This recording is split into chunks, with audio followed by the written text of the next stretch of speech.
Blackout again? That's a common sentiment you'll hear in Guyana when there's a sudden loss of power supply to homes and businesses. That will be followed by a long, dragged out suck teeth, which will sound like this. Frequent blackouts continue to be a major problem for the nation's consumers. Thousands of households in various parts of the country are forced to endure sudden loss of electrical supply. Of course, these outages disrupt activities of everyday living that requires electricity, such as lighting and the use of electronics or machineries. However, this isn't anything new. The real question is, when will the situation be effectively taken care of, to a point where blackouts are few and far between? What really is the root problem, and when will it be fixed? Is the Guyana Power and Light Company the problem? Is it the government, or a combination of several factors that are responsible? We'll hear from the government and the opposition regarding the recent spate of power outages. Stay tuned for what's to come after this. You are watching The Final Takeaway. We're happy you're back. Welcome to all first-timers. Although we get thousands of viewers per video, our reports show many of you have not yet subscribed to our growing channel. It's easy. Just hit the subscribe button below and then locate the notification bell. Click on it and boom, you'll get a message every time we post a new video. As always, we appreciate all of you. Let's take a look at the blackout problem in GT and other parts of the country. The government says it's sparing no effort to resolve the electricity woes. That's according to a press release we received this week from the Department of Public Information in Georgetown, Guyana. Let's not get it twisted. Guyanese have heard this endless times before.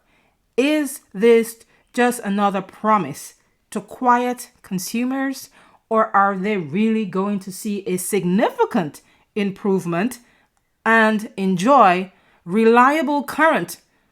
Finally, since heaven knows when, Guyana has been struggling to fix something as basic as reliable electricity right for its citizens. No matter which political party was in power, the government of the day somehow could not, would not, or did not care enough to fix the problem once and for all. They tell you providing efficient power is their priority, but is it? Make no mistake, electricity is a priority. It's like a basic need in today's civilization, as so much of what you do on the daily requires power. It doesn't matter whether you're at work, home, or at your place of business. It's 2024, guys, and Guyanese consumers continue to be completely and utterly fed up over what they call blackouts. When you hear Guyanese say, "We are tired of blackouts," they fed up. Both the People Progressive Party and the previous governments, the People National Congress and the APNU coalition, failed to get this basic need every home in the country has, and that's to have electricity. And not just electricity, reliable current through the Guyana Power and Light Company, GPL, the nation's only power grid. One single power grid.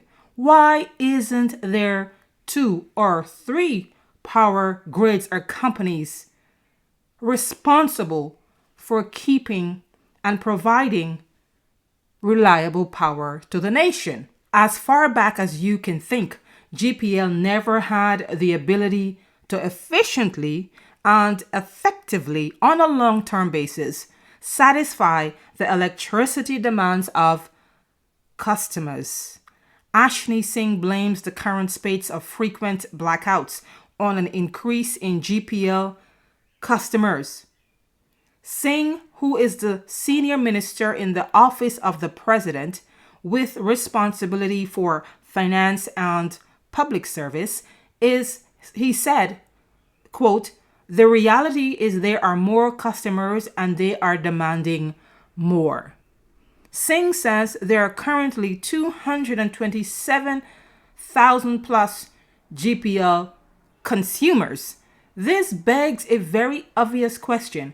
Why is a power company adding more customers to the grid, knowing that the grid already cannot satisfy the demands of their current customers? Right? Tell me down in the comment section. During a live address to the nation on Saturday last, the president of Guyana, Irfan Ali, said this: "We inherited a system that lacked maintenance. Resources were not spent on the maintenance of the transmission. The transmission system itself was not expanded for a projected demand.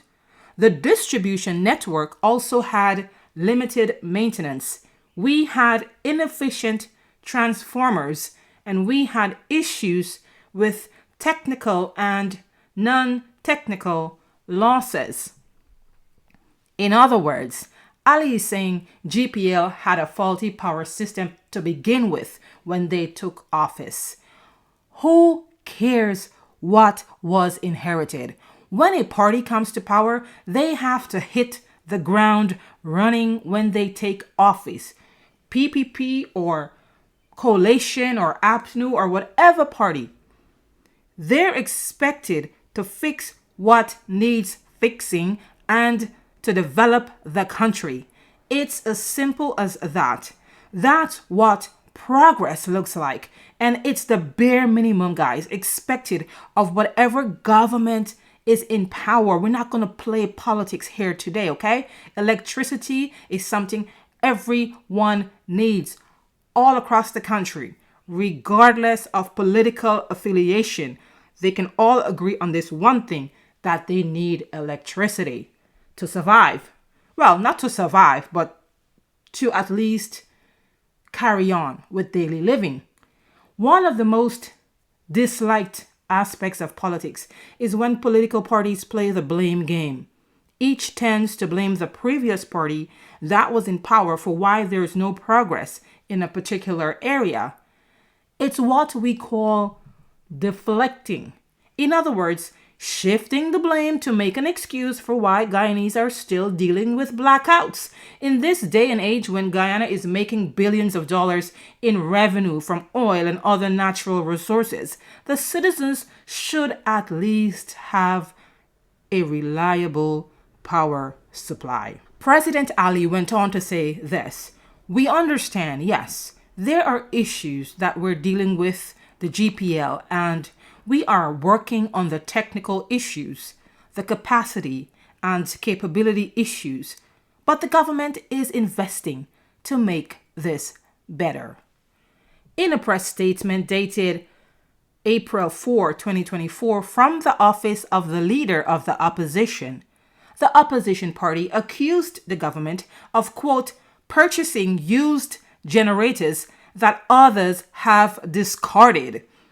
Major accusation here. Now, I cannot verify this as a fact, but I will tell you the opposition said it previously recommended that the government buy new generators with an additional 50 megawatt capacity. A 50 megawatt boost could help offset an increase in electricity demand for the time being.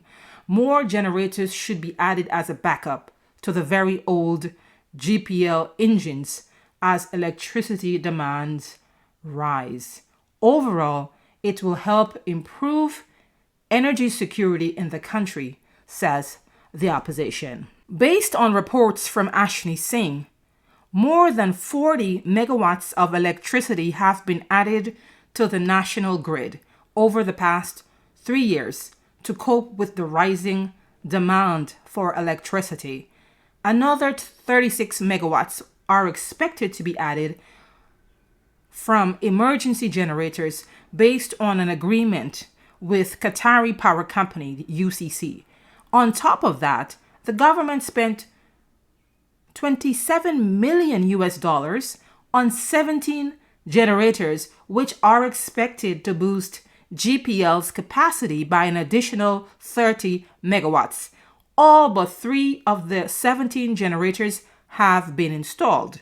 Apparently, this has not done much to resolve the overload and power outages during peak periods of electricity use. Governments, whether it's the PPP opposition parties, have spent millions or perhaps billions of dollars over the decades trying to improve the power grid to minimize outages. Yet, we're still here talking about endless blackouts. Retire the age-old system already. Purchase a new one or something and stop using the electricity issue as a political leverage. Do you know how many times both parties use the electricity issue as a platform to campaign and try and win the elections? Decades after decades, decades upon decades. This is ongoing. Everybody needs power supply. Each party promises the nation they would fix the blackout issue. And we're still here talking about frequent blackouts in Guyana. Today, in 2024, why can't Guyanese consumers have one less thing to worry about? It's also a form of future faking when political parties promise that we will light up the nation. Why would you try to light up the nation when the country cannot even handle the current consumer demand for electricity? That needs to be fixed first. The term future faking is when someone tells you they will provide something they know you want or need, but never follow up and provide what they promised. Either they never had the ability to fulfill the promise, or they can do it but chose not to. This keeps you hanging on in hopes that one day you'll get what was promised to you. The thing with future faking is that the one day usually never comes. Or if it does, the outcome is nothing like you imagined it to be. Here is the final takeaway. When it comes to electricity, it's a resource consumed by people from all sides of the political fence, okay? It is non-discriminate. So, let's not play politics with electricity. It's a human need, a basic human need. No power supply system is perfect. However, whether it's in Guyana or elsewhere, here's a fun fact. Even in the United States, there are blackouts. Okay?